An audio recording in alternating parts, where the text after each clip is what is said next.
இன்றைக்கி ஒரு சாரியில் எப்படி ஸ்கேலோப் பண்ணுறதுன்னு பார்ப்போம். அதுக்காக நான் ஒரு திக்கான ஒரு பைண்ட் எடுத்திருக்கேன். 10 ருப்பியோட ஒரு காயின் எடுத்து நான் முதல்ல சர்க்கிள் வரைக்க போகிறேன். இந்த ஸ்கேலோப் டிசைன் உங்களுக்கு கொஞ்சம் பெருசாக இருக்கணும்னா நீங்கள் பெருசான சர்க்கிளில் ஏதாவது வரைக்கலாம். இல்லை இதை விட சிறுசாக இருக்கணும் அப்படின்னு தோணுச்சுன்னா நீங்கள் சின்ன காயின்ஸ் எடுத்துக்கலாம். எனக்கு இதே போதும்னு தோணுச்சு, அதனால் நான் இதை எடுத்திருக்கேன். இதை கட் பண்ணி இப்படி எடுக்கணும். அப்புறமா அதை 2ஆக ஃபோல்டு பண்ணி அதையும் கட் பண்ணி எடுக்கலாம். அப்புறமா ஒரு லைன் இந்த பைண்டில் வரைச்சி கொடுக்கணும்.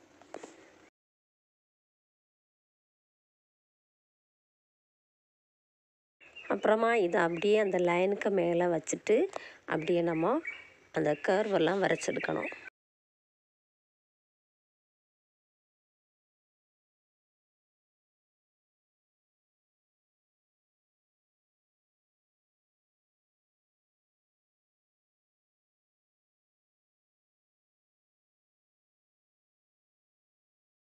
வரைச்சி முடித்தாச்சு. இனி இதை அப்படியே சாரியில் ட்ரேஸ் பண்ணணும்.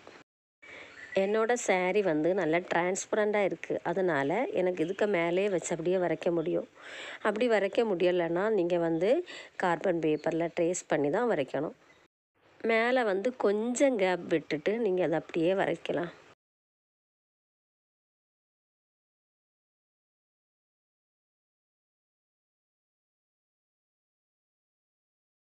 நான் க்ரையான்ஸ் யூஸ் பண்ணி தான் வரைக்கேன்.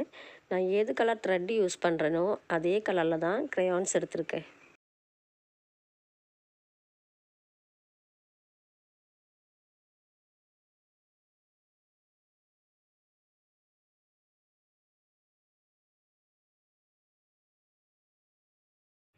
இப்போ நான் நமக்கு தேவையான இடத்துல எல்லாம் அப்படியே வரைச்சி முடிச்சிட்டேன்.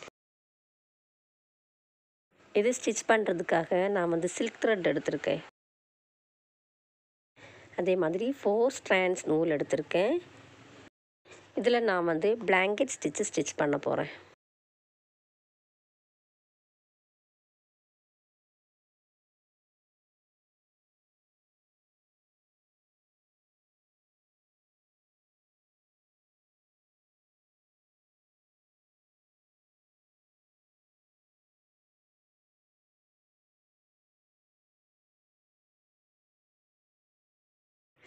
இந்த இடம் கொஞ்சம் திக்காக நிற்கணும் அப்படின்னா நீங்கள் உள்ளால் த்ரெட் யூஸ் பண்ணலாம்.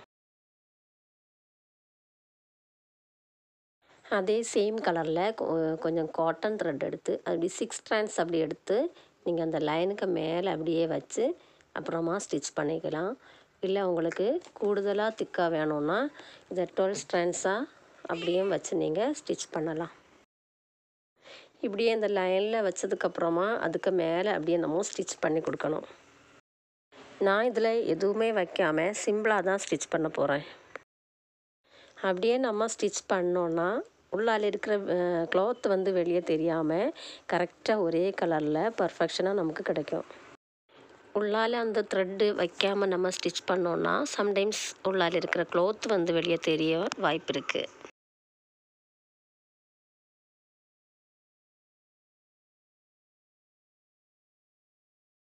இப்படியே ஃப்ரேமில் ஃபிக்ஸ் பண்ணி ஸ்டிச் பண்ணோன்னா அது சுருங்காமல் நீட்டாக கிடைக்கும். நான் இந்த ஃப்ரேமில் கொஞ்சம் அப்படி கீழே நிற்கிறது மாதிரி ஃபிக்ஸ் பண்ணியிருக்கேன். அப்படியே இது டைட்டாக தான் இருக்குது. இல்லைன்னா நீங்கள் இதில் கொஞ்சம் க்ளாத்தை சிறுதாக ஸ்டிச் பண்ணி கொடுத்து அப்போது ஃபுல்லாக உங்களுக்கு அதில் கவர் ஆகி கிடைக்கும். அப்படியே நீங்கள் ஃபிக்ஸ் பண்ணி ஸ்டிச் பண்ணலாம். அதே மாதிரி இந்த ஸ்டிச்சிங் சேர்த்து ஸ்டிச் பண்ணணும்.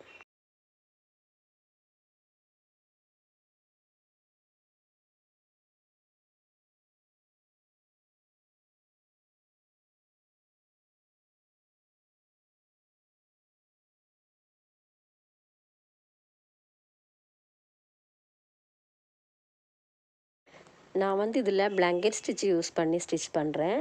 நீங்கள் வேணும்னா அந்த லைனில் செயின் ஸ்டிச் பண்ணலாம்.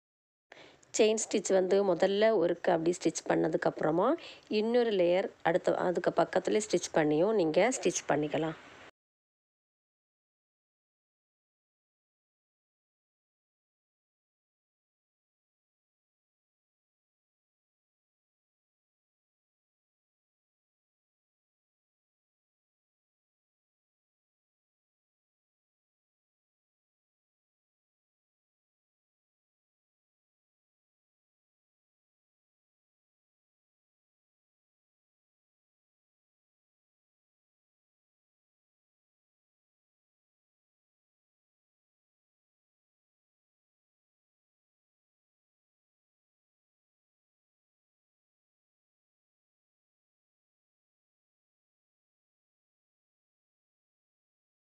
இப்போ நான் வந்து ஃபுல்லும் ஸ்டிச் பண்ணி முடிச்சிருக்கேன். இனி நம்ம ஸ்டிச் பண்ண வேண்டியது இங்கே பாருங்கள், இதே மாதிரி ஸ்டிச் பண்ண போகிறேன். 6 ஸ்ட்ராண்ட்ஸ் நூல் யூஸ் பண்ணி லேசி டேசி ஸ்டிச் வந்து ஸ்டிச் பண்ணியிருக்கேன். இதில் வந்து முதல்ல 2 கேப்பு விட்டு விட்டு நான் அப்படியே ஸ்டிச் பண்ணியிருக்கேன். நீங்கள் வேணும்னா எல்லா இடத்துலையும் அப்படியே ஸ்டிச் பண்ணி கொடுக்கலாம், இல்லைன்னா 1 கேப்பு விட்டு விட்டு அப்படியே நீங்கள் ஸ்டிச் பண்ணலாம். லேசி டேசி ஸ்டிச் வந்து கொஞ்சம் ஹைலைட்டாக நிற்கிறதுக்காக தான் நான் 6 ஸ்ட்ராண்ட்ஸ் நூல் வந்து யூஸ் பண்ணியிருக்கேன். லேசி டேசி ஸ்டிச் தான் அந்த இடத்துல ஸ்டிச் பண்ணணுன்றதே கிடையாது. வேணால் நீங்கள் அதில் ஒரு ஸ்டோன் பேஸ்ட் பண்ணலாம், இல்லைன்னா அதுக்கு ஷூட் ஆகிறது மாதிரி எந்த ஸ்டிச் வேணும்னாலும் நீங்கள் ஸ்டிச் பண்ணி கொடுக்கலாம். இது வந்து எப்படி ஸ்டிச் பண்ணணுன்றதை பாருங்கள். முதல்ல ஒரு லேசி டேசி நேரே ஸ்டிச் பண்ணணும். அதுக்கப்புறமா அந்த ஸ்டார்ட் பண்ண அதே பிளேஸில் வந்து கொஞ்சம் சரித்து அதை விட கொஞ்சம் சிறுசாக நீங்கள் அடுத்த ஸ்டிச் வந்து போட்டு கொடுக்கணும்.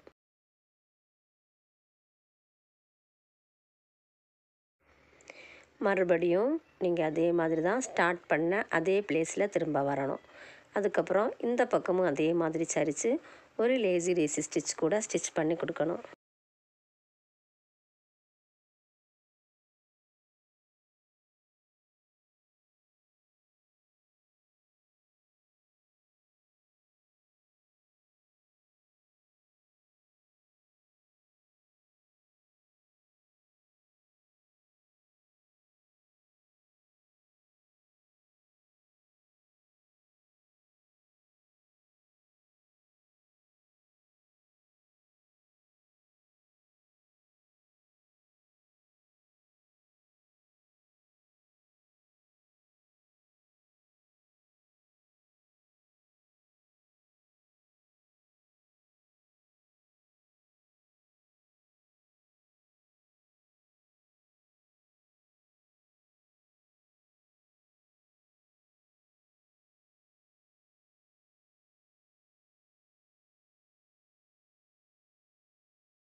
ஒன்று ஃபுல்லும் ஸ்டிச் பண்ணதுக்கப்புறமா நமக்கு அந்த இடத்துல ஸ்டாப் பண்ணலாம்.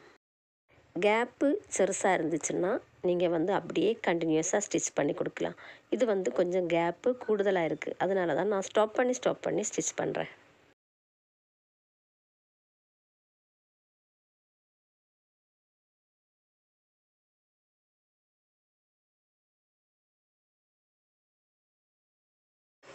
அதுவும் ஸ்டிச் பண்ணி முடித்தாச்சு. இனி வந்து இந்த ஸ்டிச்சிங் வந்து ஸ்ட்ராங்காக இருக்கணும் அப்படின்னா இதில் பேக்கில் கொஞ்சம் கம் அப்ளை பண்ணி கொடுக்கணும். இப்படியே அப்ளை பண்ணதுக்கப்புறமா அந்த கை கொண்டு கொஞ்சம் அப்படியே தேய்ச்சி விட்டால் போதும். இது எதுக்கு நம்ம பண்ணுறோன்னா, நம்ம சில்க் த்ரெட் வந்து சீக்கிரமாக அது பொட்டி போகும், அதுக்காக தான். அது கூடுதல் கொஞ்சம் ஸ்ட்ராங்காக இருக்கிறதுக்காக தான் இப்படி பண்ணுறோம். இது வந்து உங்கள் விருப்பம்தான், அது வந்து பண்ணலைன்னாலும் பரவாயில்ல. ஃபேப்ரிக் க்ளூ தான் நான் வந்து இதில் யூஸ் பண்ணுறேன். அதனால் இப்போ அப்படி வெள்ளை கலரில் தெரிஞ்சாலும் அது வந்து அப்படியே கொஞ்சம் காயும் போது அது அப்படியே தெரியாது, நமக்கு கரெக்டாகிடும்.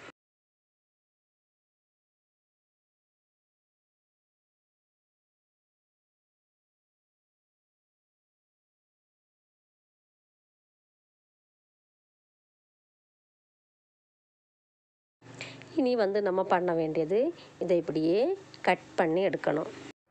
கட் பண்ணும்போது கொஞ்சம் அப்படியே அந்த கிளாத்து நிற்குது, அது பரவாயில்ல, நம்ம அதுக்கப்புறமா அது கிளியர் பண்ணிக்கலாம்.